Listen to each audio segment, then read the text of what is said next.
Hi. మనకు success అనేది ఊరికే రాదు.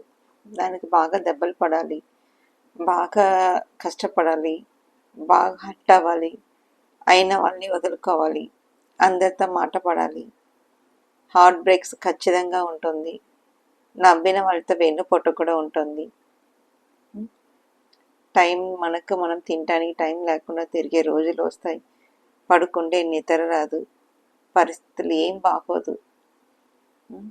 ఓటమి వచ్చినప్పుడు మనల్ని చూసుకోవటానికి ఒక్కడు ఉండడు. గెలుపు వచ్చినప్పుడు అందరు నా వాళ్ళని అనుకుని మన వెంటబడుతుంటారు.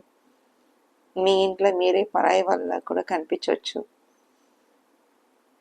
మీకు గెలుపు వచ్చినప్పుడు మీ భుజాలు తట్టే స్నేహితుల కంటే మీకు ఓటమి వచ్చినప్పుడు ఒంటరిగా వదిలేసిన బంధువులు స్నేహితులు ఎక్కువ మంది ఉంటారు.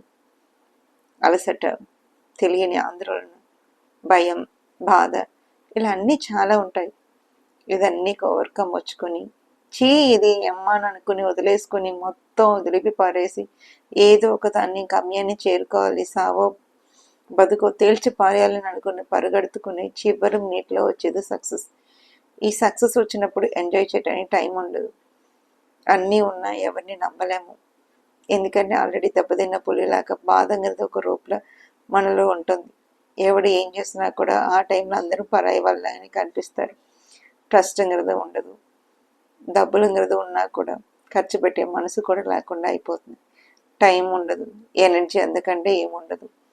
ఇదన్నీ అయ్యేసరికి బయట వాళ్ళ పాయింట్ ఆఫ్ వ్యూ నుంచి మీరు సక్సెస్ అయినట్టు అని చెప్పి మీకు తెలియకుండా మిమ్మల్ని పొగడుతుంటారు.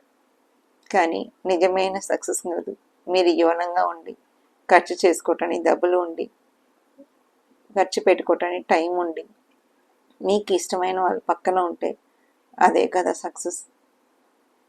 కానీ మనందరూ సక్సెస్ని అనుకోకుండా అన్ని డబ్బులు ఐశ్వర్యం అంతా వచ్చినప్పుడు టైము ఎనర్జీ లేకుండా మీకు అయిన వాళ్ళు మీతో ఉండలేకపోవటమే సక్సెస్ అని ఇవ్వాలనుకుంటాం. సో ఇదన్నీ చేసుకుని వచ్చేది సక్సెస్. కానీ ఆ సక్సెస్లో ఎంతమంది ఆనందం పొందుతున్నారు ఎవరి పాయింట్ ఆఫ్ వ్యూలో వాళ్ళకే తెలియాలి.